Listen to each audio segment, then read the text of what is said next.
بسم الله الرحمن الرحيم. نحمده ونصلي ونسلم على رسوله الكريم، أما بعد. أعوذ بالله من الشيطان الرجيم. بسم الله الرحمن الرحيم. وما علمتم من الجوارح مكلبين تعلمونهن مما علمكم الله فكلوا مما أمسكنا عليكم واذكروا اسم الله عليه واتقوا الله. صدق اللہ مولانا العظیم. عزیز طلبہ کرام، امید ہے کہ آپ تمام احباب خیر و عافیت سے ہوں گے. آج سبق نمبر 208 اور اس سبق میں کتاب الصید والذبائح کو ہم شروع کر رہے ہیں. صید شکار کو کہتے ہیں اور اصطیاد کا معنی ہوتا ہے شکار کرنا. ذبائح ذبیحہ کی جمع ہے، یعنی ذبح کے احکام انشاءاللہ آج کے سبق میں تو کچھ اس کا اختصار کے ساتھ خلاصہ بیان کر دیا جائے گا، اور پھر سبق نمبر 209 میں ذبائح یعنی ذبح کے احکام بھی تفصیل سے ذکر کر دیے جائیں گے. اور 208 نمبر سبق میں آج شکار کے احکام کے کن شکار کو ہم یعنی شکار کس طریقے سے کر سکتے ہیں اور شکار کرنے کی کتنی قسمیں ہیں اور کس کس چیز کے ذریعے سے ہم شکار کر سکتے ہیں، یہ ہم آج جاننے کی کوشش کرتے ہیں. تو شکار سے متعلق جو مفہوم ہے اس کا وہ آپ کے سامنے آیا کہ صید کا معنی ہوتا ہے شکار کرنا. اگر یہی شکار کتا یا باز اس کے ذریعے سے کیا جائے اور اس کو سکھایا جائے، شکاری کتا جیسے ہم کہہ رہے ہوتے ہیں یا شکاری باز ہوتا ہے، یا اس طریقے سے کوئی بھی جنگلی جانور جس کو پڑھا دیا جائے، سکھا دیا جائے شکار کرنا، اور ان کی اپنی ٹریننگ ہوتی ہے. جیسے کہ کتے کے لیے یہ ہے کہ وہ 3 مرتبہ وہ شکار کو لے کر آئے، لیکن اس میں سے نہ اس کو کھائے نہ اس کو نقصان پہنچائے، بلکہ یہ ہے کہ بغیر اس کو یعنی کھائے اور اس میں سے کچھ نہ کچھ ضائع کیے وہ مالک تک پہنچا دے. اور بعض کی تعلیم یہ ہے کہ چونکہ کتے کی تعلیم میں تو یہ ہے کہ وہ فطری طور پر چیز کو کھاتا ہے، تو جب وہ کھائے گا نہیں تو سمجھ جائیں کہ وہ ابھی سیکھ چکا ہے. اور بعض کی تعلیم میں یہ ہے کہ وہ اس کی فطرت میں یہ ہے کہ وہ بھاگتا ہے اور اڑ جاتا ہے اور واپس نہیں آتا. اگر وہ واپس آ جاتا ہے 1 مرتبہ، دوسری مرتبہ، تیسری مرتبہ، تو سمجھ جائیں کہ یہ پڑھ چکا ہے یعنی سیکھ چکا ہے، تو اس کا لایا ہوا شکار آپ کھا سکتے ہیں. لہٰذا بعض اگر اس میں سے کھاتا بھی ہے تو چونکہ اس کے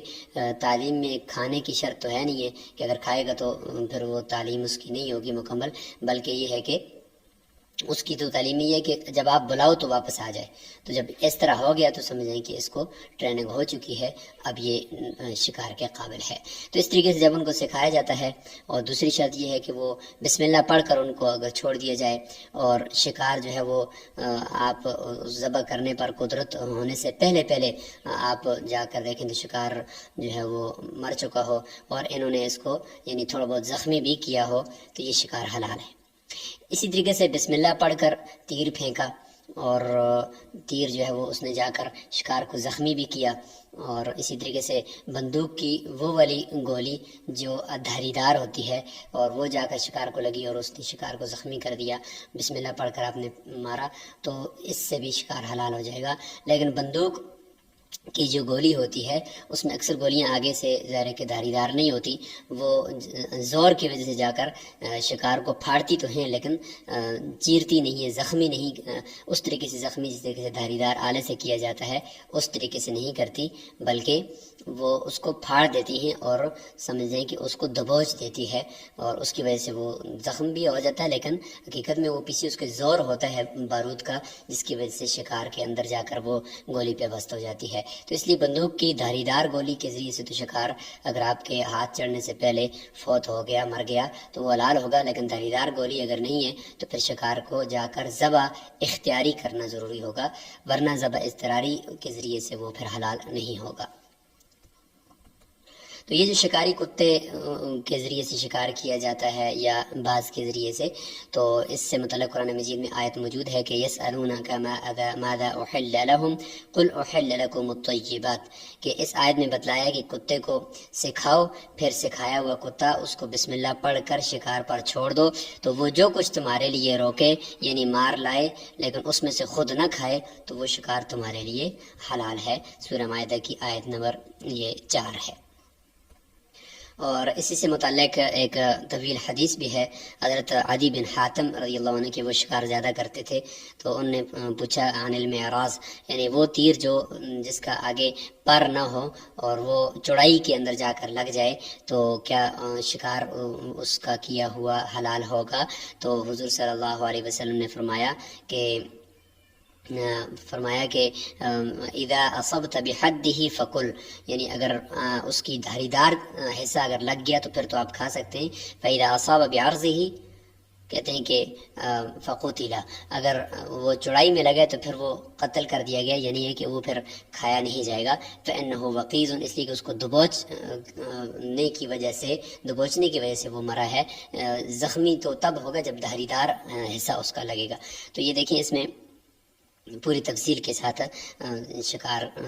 کرنے کے احکامات اس روایت میں، بخاری شریف کی اس روایت میں ذکر کیے گئے۔ تو کتاب الصید والذبائح کا خلاصہ ایک نظر دیکھ لیتے ہیں۔ تو اس میں دیکھیں پہلی بحث، کل 3 ابحاث ہوں گی، ایک باب توابل باب ہوگا اور ایک خاتمہ ہوگا۔ تو بحث اول میں اگر ہم دیکھیں تو یہاں پر بحث اول میں ہمارے پاس ہے جی، سب سے پہلے شکار، حیوان کے ذریعے سے جو شکار کرتے ہیں اس کی 6 شرائط ذکر کی جائیں گی،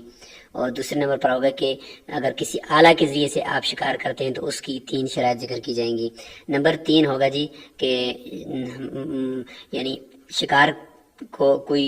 مطلب تیر لگا، یا یہ ہے کہ کوئی بندوق کی گولی لگی یا کسی بھی وجہ سے اس کا کوئی حصہ کٹ کر الگ ہو گیا، تو وہ جو الگ حصہ کٹا ہے وہ نہیں کھایا جائے گا، وہ ناجائز ہوگا اس کا کھانا۔ اسی طریقے سے چوتھے نمبر پر بات کریں گے کہ شکار کی اہلیت کون رکھتا ہے، یعنی شکار کرنے والا جو شکاری ہے تو اس کے اندر اہلیت ہونی چاہیے، دین سماوی کم از کم۔ 5ویں نمبر پر بات ہوگی کہ مسئلۃ الصائدین، یعنی 2 شکاری جو ہیں وہ ایک ہی شکار کو شکار کرنے لگے، ایک کی طرف سے وار ہوا پھر دوسری کی طرف سے ہوا، تو پھر اس میں تفصیل ہے کہ یہ شکار کس کو ملے گا۔ 6 نمبر پر بات ہوگی کہ جواز الاصطیاد المعقول وغیر المعقول، یعنی شکار معقول یعنی کھانے حلال جانوروں کا اور حرام جانوروں کا شکار دونوں کا کرنے کی اجازت ہے۔ دوسری بات میں ہم احکام الذبائح دیکھیں گے، ذبح کے احکام میں ذبح کی شرائط ہوں گی، ذبح کا محل ہوگا کہ کہاں سے جانور کو ذبح کرنا ہے، اور جس میں ما یجب قطعہ فی الذبح، کون کون سی رگیں کاٹنی ہیں، اور 4تھے نمبر پر بات ہوگی آلۃ الذبح، اور 5ویں نمبر پر بات ہوگی آداب الذبح۔ 6 نمبر پر بات ہم کریں گے ذبح اختیاری اور ذبح اضطراری سے متعلق، اور 7ویں نمبر پر یہ کہ اونٹ کا نحر ہوتا ہے اور گائے اور بھیڑ بکریوں کا وہ ذبح ہوتا ہے، تو اس کا طریقہ اور اس کا حکم بیان کیا جائے گا۔ توابع الباب ہوں گے کہ اس میں دباغت سے کون کون سے جو چمڑے ہیں وہ پاک ہو جاتے ہیں تو اس کا ذکر کیا جائے گا، اور ساتھ ساتھ جو ہے وہ جو دباغت سے پاک ہوتے ہیں تو وہ ذبح سے بھی پاک ہو جاتے ہیں، اس کی ذرا تفصیل کی جائے گی۔ تیسری بات میں حرام اور حلال جانوروں کا کچھ تذکرہ ہوگا، اور خاتمۃ الباب میں 2 ایسے جانور یا 2 ایسے حیوان ذکر کیے جائیں گے کہ جن کو ذبح کیے بغیر بھی ان کا کھانا حلال ہے۔ تو کتاب الصید والذبائح اس کو شروع کرتے ہیں۔ صید یہ وہی جانور جس کو شکار کیا جائے یا وہی چیز جس کو شکار کیا جائے تو اسی کو صید کہتے ہیں، اور اصطیاد باقاعدہ شکار کرنے کو کہتے ہیں۔ تو سب سے پہلے ہم بیس اول شروع کرتے ہیں شکار کرنے کے احکامات۔ اس میں کل 6 مسائل ہوں گے، ان میں سے سب سے پہلا مسئلہ کہ حیوان کے ذریعے سے آپ شکار کرتے ہیں، کتے کے ذریعے سے یا پڑھائے ہوئے سکھائے ہوئے چیتے کے ذریعے سے یا یہ کہ سکھائے ہوئے باز کے ذریعے سے شکار کرتے ہیں، تو اس میں کچھ شرائط ہیں تقریباً 6 شرائط ہوں گی۔ سب سے پہلی شرط کی طرف ہم جاتے ہیں کہ یجوز الاصطیاد، شکار کرنا جائز ہے، بالکلب المعلم یا معلم، سکھائے گئے کتے سے، یعنی اس کو شکار کرنا سکھایا گیا ہے تو اس کے ذریعے سے آپ شکار کر سکتے ہیں۔ والفہد، اور اس طریقے سے چیتا، والبازی، اور اس طریقے سے باز، اس کے ذریعے سے بھی آپ شکار کر سکتے ہیں اگر ان کو سکھایا گیا ہے۔ وسائر الجوارح المعلمہ، اس طریقے سے جوارح کہتے ہیں جارحہ، زخمی کرنے والے جانور جن کو سکھایا گیا ہو، تو کہتے ہیں کہ ان کی یعنی دوسری شرط گویا کہ ہو گیا کہ حیوان جو ہے وہ جس کو آپ سکھائیں گے اور وہ شکار کرے گا وہ زخمی کرنے والا ہو، شکار کو زخمی کرنے والا، تاکہ بغیر ذبح کے اگر آپ یعنی ذبح اختیاری کے بغیر اگر آپ اس شکار کو پالیں اور آپ نے مذکورہ شرائط کے ساتھ اگر آپ نے شکاری پرندے کو یا شکاری جانور کو بھیجا تھا تو پھر اس کو آپ شکار کو کھا بھی سکیں، اس لیے زخمی کرنے کی دوسری شرط ہوگی۔ ایک تو یہ کہ تعلیم، دوسرا یہ کہ زخمی کریں، اور آگے تعلیم سے متعلق ذرا تفصیل ذکر کی جا رہی ہے کہ وَتَعْلِيمُ الْكَلْبِ أَنْ يَتْرُكَ الْأَكْلَ 3 مرات، کہ کتے کی شکار کی جو ٹریننگ ہے اس کی علامت یہ ہے کہ وہ چونکہ فطری چیز اس کی یہ کھانا ہے شکار کو، تو وہ اگر 3 مرتبہ کھانا چھوڑ دے، شکار کو 3 مرتبہ لایا، 3 مرتبہ اس نے کھایا نہیں ہے، تو سمجھیں کہ اس کی تعلیم ہو چکی ہے، یہ اب شکاری ہے۔ وتعلیم البازی ان یرجع اذا دعوتہ، اور باز کی تعلیم یہ ہے کہ آپ جب اس کو بلائیں تو وہ واپس آ جائے، کیونکہ اس کی فطرت میں یہ ہے کہ وہ بھاگتا ہے، دور چلا جاتا ہے، اڑ جاتا ہے، تو اگر آپ اس کو بلاتے ہیں وہ واپس آ جاتا ہے تو اپنی فطرت کے خلاف کام کر رہے، تو سمجھ جائیں کہ یہ سیکھ چکا ہے۔ فَإِنْ أَرْسَلَ، یہاں سے تیسری شرط ذکر کی جا رہی ہے کہ بھیجا جائے، شکار کو بھیجا جائے، تو ارسال یہ ایک تیسری شرط ہے کہ فَإِنْ أَرْسَلَ، شکار کو بھیجا، کلبہ المعلم او بازیہ، کہتے ہیں کہ کسی نے اپنے سکھائے گئے ٹریننگ شدہ شکاری کتے کو بھیجا یا باز کو بھیجا، او سقرہ، یا یہ کہ چیتے وغیرہ کو جو یا شکرہ بھی ہو سکتا ہے، سقرہ کو مطلب وہ یہ بھی ایک قسم کا شکاری پرندہ ہے، اس کو بھیجا، علی صید، شکار کے اوپر، وذکر اسم اللہ علیہ، اور یہ کہ بسم اللہ پڑھ کر اس کے اوپر عند ارسالہ، اس کو بھیجتے وقت یہ بھیجا ہے، یعنی بسم اللہ پڑھ کر اس کو بھیجا ہے، وذکر اسم اللہ علیہ، فاخذ الصید، اس نے جا کر شکار کو پکڑ لیا، وجرحہ، اور ساتھ ساتھ زخمی بھی کر دیا، فمات، اور شکار مر گیا، حل اکلہ، تو اس کا کھانا حلال ہے، ذبح اضطراری کے طور پر، چونکہ زخمی بھی کیا ہے، بے شک جہاں سے بھی زخمی کیا ہو لیکن کھایا نہیں ہے کتے نے، اور بعض نے اس کو لا کر بھی اب تک پہنچا دیا ہے، تو یہ کھانا حلال ہے۔ فَإِنْ أَكَلَ مِنْهُ الْكَلْبُ أَوِ الْفَهْدُ لَمْ يُؤْكَلْ، اگر چیتے نے یا کتے نے اس میں سے کچھ کھا لیا ہے تو سمجھیں گے اب یہ شکار نہیں کھایا جائے گا، کیونکہ یہ پتہ چل گیا کہ یہ کتا بھی شکاری نہیں ہے۔ وَإِنْ أَكَلَ مِنْهُ الْبَازِي، اگر بعض اس میں سے یا شکرا یعنی وہ پرندہ اس میں سے خاص طور پہ وہ کھا لے، تو چونکہ اس کی تعلیم کے اندر یہ شرط تو نہیں ہے کہ وہ نہ کھائے نا، اس کی تعلیم میں تو یہ ہے کہ جب بلائیں تو وہ واپس آ جائے، اگر اس نے کھا لیا تو اس کی فطرت میں یہ کھانا نہیں ہے شکار کو، بلکہ اس کی جو اصل تعلیم ہے اس میں یہ ہے کہ واپس آ جائے، تو اگر اس نے کھا لیا تو پھر بھی ابھی تک اس کی تعلیم اور گویا کہ ٹریننگ باقی ہے، اور یہ شکاری ہی کہلائے گا، اور اس شکار کو کھایا جائے گا۔ وَإِنْ أَدْرَكَ الْمُرْسَلُ الصَّيْدَ حَيًّا، اور اگر مرسل یعنی بھیجنے والا شکاری اس نے پایا شکار کو زندہ، یعنی ذبح اضطراری کے طور پر تو پہلے اگر مر گیا تو وہ تو حلال تھا موجودہ شرائط کے ساتھ کہ بھیجتے ہوئے بسم اللہ پڑھا ہے، اور کتا شکاری بھی ہے، اور وہاں سے وہ زخمی بھی کرے، تو اس صورت میں اگر شکار مر جائے تو کھا سکتے ہیں، لیکن اگر اس شکار کو زندہ پا لیا تو وجب علیہ ان یزکیہ، تو پھر ذبح اختیاری واجب ہو جائے گی، پھر ذبح کرنا ضروری ہوگا۔ فإن ترک تزکیتہ، اگر اس نے ذبح اختیاری نہیں کی، حتی ماتا، یہاں تک کہ شکار مر گیا، لم یؤکل، پھر یہ شکار نہیں کھایا جائے گا، کیونکہ جب ذبح اختیاری کے اوپر قادر ہو گیا تھا تو نہیں کی، تو اس صورت میں پھر شکار حرام ہو جائے گا۔ وإن خنقہ الکلب، اگر کتے نے اس کو دبوچا ہے گردن سے، ولم یجرح ہو یا یجرح ہو، اس کو زخمی نہیں کیا، لم یؤکل، تو اس صورت میں پھر اس کو نہیں کھایا جائے گا۔ یعنی یہ کہ زخمی کرنے کی شرط ضروری تھی تاکہ ذبح اضطراری جو ہے وہ متحقق ہو جاتی، ثابت ہو جاتی، لیکن یہاں پر اس نے ایسا کیا نہیں ہے، اس لیے پھر اس شکار کو نہیں کھایا جائے گا۔ تو یہ کل 5 شرطیں ابھی تک آپ نے پڑھی ہیں کہ ایک تو یہ ہے کہ شکار کو سکھایا گیا ہو،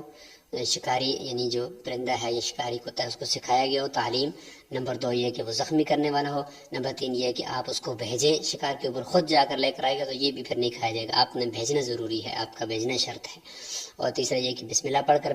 چوتھا یہ کہ بسم اللہ پڑھ کر بھیجیں۔ 5ویں شرط یہ ہے کہ وہ زخمی کرے شکار کو۔ تو 6ٹھی شرط آگے آ رہی ہے کہ جس میں یہ کہ اس شکاری پرندے یا شکاری کتے کے ساتھ کوئی دوسرا کتا جو غیر شکاری کتا ہے وہ ساتھ نہ مل جائے، اگر وہ ملے گا تو پھر اس کا شکار بھی نہیں کھایا جائے گا۔ تو یہ 6 شرائط ٹوٹل ہوتی ہیں۔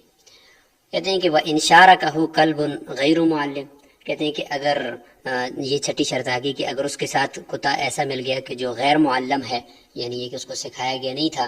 او کلب مجوسی، یا یہ کہ مجوسی کا کتا، او کلب یا ایسا کتا ساتھ مل گیا لم یذکر اسم اللہ علیہ تعالی علیہ، جس کو بھیجتے وقت اس کے اوپر بسم اللہ نہیں پڑھی گئی، یہ جب ساتھ مل گئے ہیں تو لم یوکل، اب نہیں کھایا جائے گا، کیونکہ اب شک ہو گیا کہ پتہ نہیں کس کتے نے شکار کو پکڑا ہوگا اور کس کی وجہ سے یہ شکار قابو میں آیا ہوگا، تو ظاہر ہے کہ اس شک کی وجہ سے پھر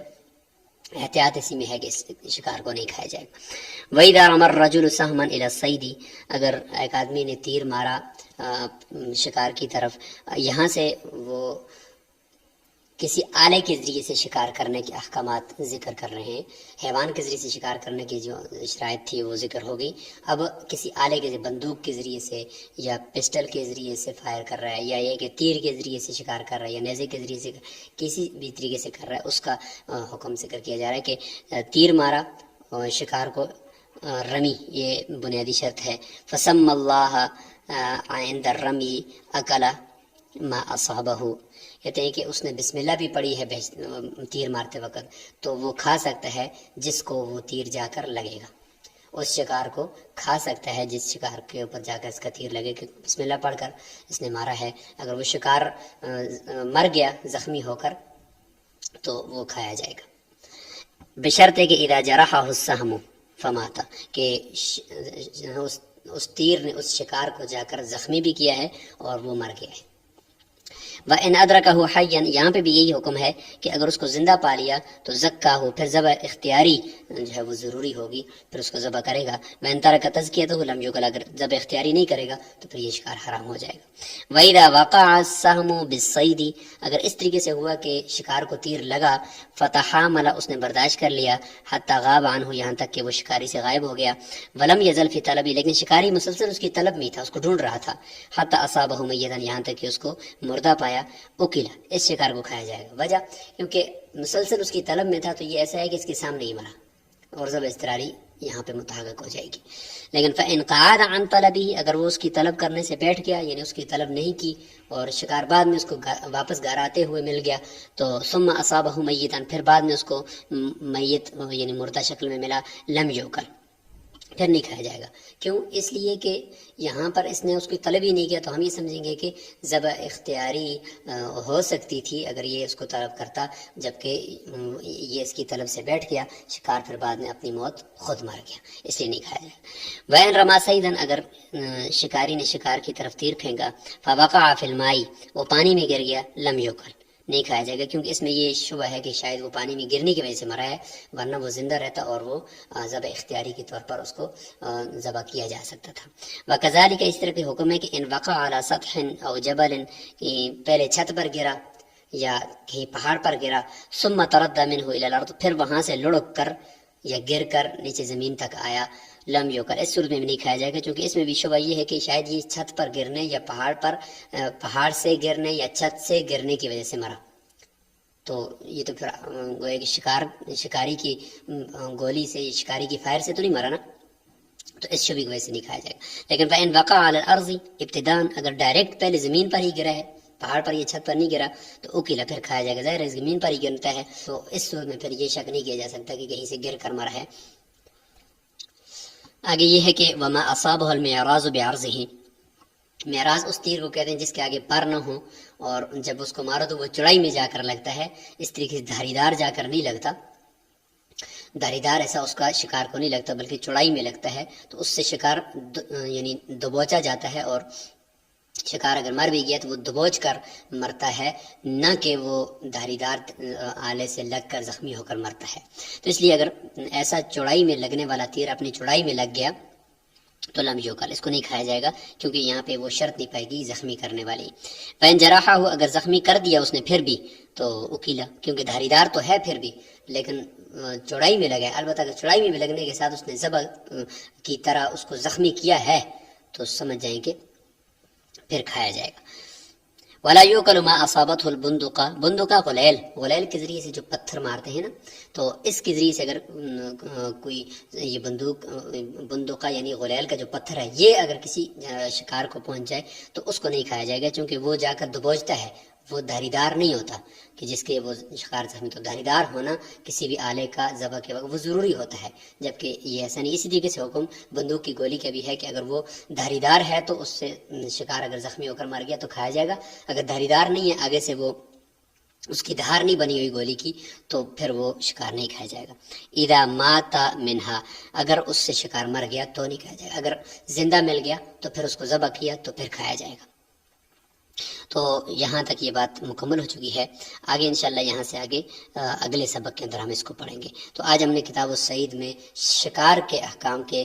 شکار جب حیوان کے ذریعے سے کریں تو پھر کیا شرائط ہیں، اس کی 6 شرائط آپ نے کمنٹ باکس میں لکھنی ہے، اور اگر آپ کسی آلہ کے ذریعے سے شکار کرتے ہیں تو اس کی پھر کیا شرائط ہیں، اس میں آج ہم نے ان کو سیکھ لیا۔ السلام علیکم ورحمۃ اللہ وبرکاتہ۔